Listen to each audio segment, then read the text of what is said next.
தென்மேற்கு வங்கக்கடல் மற்றும் இலங்கையை ஒட்டிய கடற்பகுதிகளில் உருவான டிட்வா புயலானது தொடர்ந்து வலுப்பெற்று தமிழகத்தை நோக்கி நெருங்கி வருகிறது. சரி, இந்த சூழல்ல அது எங்க இருக்கு, எவ்வளவு வேகத்துல நகர்ந்துட்டு வருது, இனி வரக்கூடிய நேரங்களில் அதனுடைய நகர்வின் வேகம் எவ்வளவு தூரம் இருக்கும், நாளைக்கு அது தமிழகத்தை நோக்கி நகரும் பொழுது காற்றின் வேகம் என்னவாக இருக்கும், இது போன்ற விவரங்களை எல்லாம் இப்ப பார்க்கலாம்.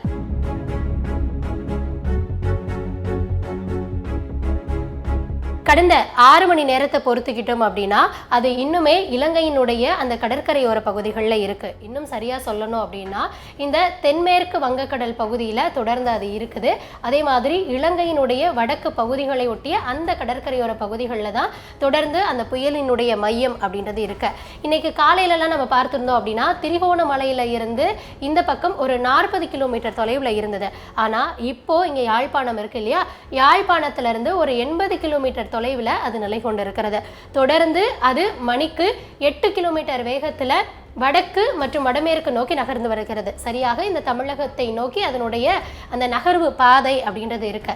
சரி, தமிழகத்திலிருந்து எவ்வளவு தூரத்தில் இருக்கு அப்படின்றத கணக்கீடு பண்ணணும் அப்படின்னா வேதாரண்யத்தை எடுத்துக்கிட்டோம் அப்படின்னா வேதாரண்யத்திலேருந்து சரியா தென்கிழக்கே ஒரு 140 கிலோமீட்டர்ல அமைந்திருக்கு. அதையே காரைக்கால்ல இருந்து கணக்கிட்டீங்க அப்படின்னா அதே மாதிரி தென்கிழக்கே 130 கிலோமீட்டர். இப்போ புதுச்சேரியை மையமாக வச்சுக்கிட்டு கணக்கிடும் பொழுது 280 கிலோமீட்டர் தென்கிழக்கே இருக்கிறது.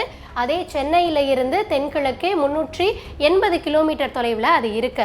இன்னும் நேரம் செல்ல செல்ல அதனுடைய வேகத்துல மாறுபாடு இருக்கலாம் அப்படின்னு சொல்றாங்க. ஆனா கடந்த 6 மணி நேரத்தை பொறுத்த வரைக்கும் மணிக்கு 8 கிலோமீட்டர் வேகம் இதுல தான் நகர்ந்துட்டு வருது. அப்படி பார்க்கும் பொழுது இன்றைக்கு இரவுக்குள்ளாக தமிழக கடற்கரையோர பகுதிகள் இருக்கு இல்லையா, இதுல இருந்து ஒரு 50 கிலோமீட்டர் தொலைவில் தான் அது நகரும் அப்படின்றாங்க. நாளைக்கு காலையில இது இன்னுமே நெருக்கமாக வரலாம் அப்படின்னு சொல்லுது. அதே மாதிரி நாளை மாலையை எடுத்துக்கிட்டீங்க அப்படின்னா தமிழக கடற்கரையோர பகுதிகளில் இருந்து கிட்டத்தட்ட ஒரு 25 கிலோமீட்டர் தொலைவில் தான் அது இருக்கும். அதாவது ஏறத்தாழ கரையை கடக்கக்கூடிய இடமாக இந்த பகுதிகள் இருக்கும் அப்படின்றாங்க. இன்னும் தெளிவாக எங்க கரையை கடக்கும் அப்படின்றது சொல்லப்படலை. இருந்தாலும் புதுச்சேரி, வட தமிழகம் இல்லைனா தெற்கு ஆந்திரா இந்த பகுதிகளை நோக்கி தான் இப்போ வரைக்கும் அதனுடைய நகர்வு இருக்கு அப்படின்னு சொல்லியிருக்காங்க. ஆகையால இதனுடைய நகர்வு பாதையில் இருக்கக்கூடிய அந்த தமிழகத்தின் கடற்கரையோர மாவட்டங்கள்ல மிக அதிக கனமழைக்கான வாய்ப்பு இருப்பதாகவும் எச்சரிக்கப்பட்டிருக்கு. இது குறித்து மீனவர்களுக்கும் எச்சரிக்கை விடுக்கப்பட்டிருக்கு.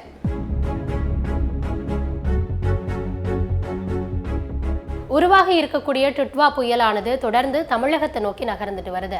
இந்த நேரத்தில் தமிழகத்தில் எந்தெந்த மாவட்டங்களுக்கு என்ன எச்சரிக்கை விடுத்திருக்காங்க அப்படின்றத பார்த்துடலாம். முதல்ல இன்னைக்கு எந்தெந்த மாவட்டங்களுக்கு ரெட் அலர்ட், அதாவது மிக அதி கனமழைக்கான எச்சரிக்கை 20 சென்டிமீட்டருக்கு மேலே எந்தெந்த மாவட்டங்களில் மழை எதிர்பார்க்கப்படுகிறது அதற்கான எச்சரிக்கை விடுத்திருக்காங்க அப்படின்றத பார்க்கலாம். இங்கே இந்த ரெட் கலரில் நம்ம பார்க்குறோம் இல்லையா, புதுச்சேரி, காரைக்கால் தவிர்த்து தமிழகத்தில் நாகப்பட்டினம், மயிலாடுதுறை, கடலூர், விழுப்புரம், செங்கல்பட்டு இந்த மாவட்டங்களுக்கு இன்றைய தினத்தில் ரெட் அலர்ட் கொடுத்துருக்காங்க. அடுத்ததாக நம்ம பார்க்கக்கூடியது மிக கனமழை 11 இருந்து 20 சென்டிமீட்டருக்குள்ளாக எந்தெந்த மாவட்டங்களில் கனமழை பெய்ய வாய்ப்பு இருக்குது அப்படின்னு பார்க்குறப்போ புதுக்கோட்டை, தஞ்சாவூர், திருவாரூர், திருச்சி, அரியலூர், பெரம்பலூர், சேலம், கள்ளக்குறிச்சி, அடுத்ததாக திருவண்ணாமலை, காஞ்சிபுரம், ராணிப்பேட், திருவள்ளூர், சென்னை இந்த மாவட்டங்கள் எல்லாமே கூட ஒரு மித கனமழை அப்படின்ற அளவில் தான் இருக்கு. அடுத்ததாக உள் மாவட்டங்களாக இருக்கக்கூடிய கரூர், நாமக்கல், தருமபுரி, கிருஷ்ணகிரி, திருப்பத்தூர், வேலூர் இந்த மாவட்டங்களில் கனமழை பெய்ய வாய்ப்பு இருக்கிறதா எச்சரிக்கை விடுத்திருக்காங்க. எங்கெல்லாம் ரெட் அலர்ட் விடுக்கப்பட்டிருக்கோ அங்கெல்லாம் அரசு முன்னெச்சரிக்கை நடவடிக்கைகளையுமே மேற்கொண்டிருக்காங்க. இன்னைக்கு இருக்கக்கூடிய வானிலை தரவுகளின் அடிப்படையில் நாளைக்கு நிகழ்வு என்னவா இருக்கும் அப்படின்ற ஒரு கணிப்பு வெளியிட்டிருக்காங்க. அதன் அடிப்படையில் நாளைக்கு தமிழகத்தில் ரெட் அலர்ட் அப்படின்றது ராணிப்பேட்டை, திருவள்ளூர் இந்த 2 மாவட்டங்களுக்கு தான் விடுக்கப்பட்டிருக்கு. தொடர்ச்சியாக டிட்வா புயலினுடைய மையமானது தொடர்ந்து நகர்ந்து வருது இல்லையா, நாளை காலை இல்லைன்னா நாளை மாலைக்குள்ள அது தொடர்ந்து வட தமிழகத்தையும் தாண்டி நகர்ந்து விடும் அப்படின்னு எதிர்பார்க்கப்படுகிறது. அதன் அடிப்படையில் ராணிப்பேட்டை, திருவள்ளூருக்கு மட்டும் நாளைக்கு ரெட் அலர்ட் கொடுத்திருக்காங்க.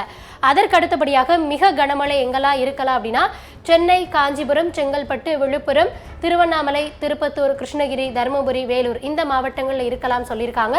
புதுச்சேரிக்கு கூட நாளைக்கு மிக கனமழை எச்சரிக்கை எல்லாம் இல்லை.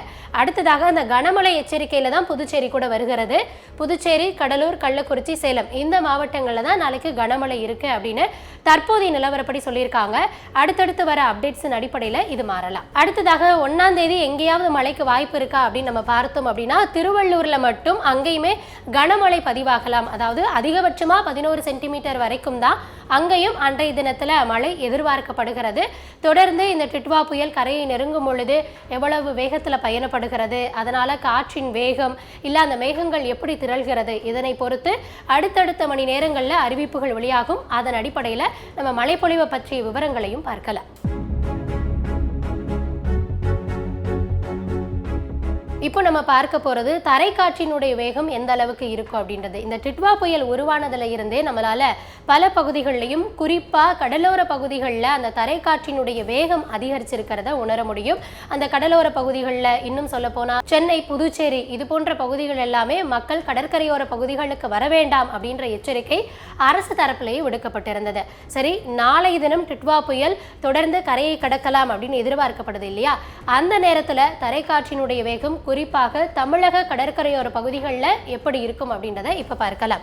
அதன் அடிப்படையில் தமிழகத்தின் இந்த தெற்குல இருக்கு இல்லையா, இந்த தெற்கு கடலோர பகுதிகள் கன்னியாகுமரி, திருநெல்வேலி, தூத்துக்குடி, ராமநாதபுரம், அடுத்ததாக புதுக்கோட்டை, தஞ்சாவூர், நாகப்பட்டினம், திருவாரூர், காரைக்கால், மயிலாடுதுறை இந்த பகுதிகள் எல்லாமே தரைக்காற்றினுடைய வேகம் ஏறத்தாழ 55 65 கிலோமீட்டர் பர் அவர், அதாவது மணிக்கு 55 65 கிலோமீட்டர் வேகத்துல வீசும் அப்படின்னு எதிர்பார்க்கப்படுகிறது. இந்த கஸ்டிங் ஸ்பீடுன்னு சொல்றாங்க இல்லையா, அதாவது பலத்த தரைக்காற்று அப்படின்றது அதிகபட்சமாக எப்போவாது பதிவாகும். அது 75 கிலோமீட்டர் பர் அவர் அந்த அளவுக்கு பதிவாகலாம் அப்படின்னு எதிர்பார்க்கப்படுகிறது. தொடர்ச்சியாக இந்த வட தமிழக கடலோர பகுதிகள் எடுத்துக்கிட்டோம் அப்படின்னா கடலூர், விழுப்புரம், செங்கல்பட்டு, சென்னை, அடுத்ததாக திருவள்ளூர், அது மட்டுமல்லாது புதுச்சேரியிலுமே விண்டோட ஸ்பீடு 60 70 கிலோமீட்டர் பர் அவராக இருக்கலாம். இங்கே கஸ்டிங் ஸ்பீடு அப்படின்றது 80 கிலோமீட்டர் பர் அவர் அப்படின்றத எதிர்பார்க்குறாங்க.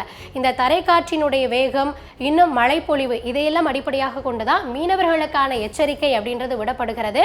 இந்த தரைக்காற்று அதிகமாக இருக்கும், அதனால மீனவர்கள் கடலுக்கு போக வேண்டாம் அப்படின்னு எச்சரிக்கப்பட்டிருக்காங்க. தொடர்ச்சியாக வானிலை ஆய்வு மையம் அவ்வப்போது நிலவரம் என்ன அப்படின்றத அறிவிச்சிட்டு வராங்க. அதன் அடிப்படையில் தொடர்ச்சியாக நியூஸ் தமிழும் அது குறித்த விவரங்களை வழங்க இருக்கிறது. தொடர்ந்து அடுத்த வீடியோல பார்க்கலாம்.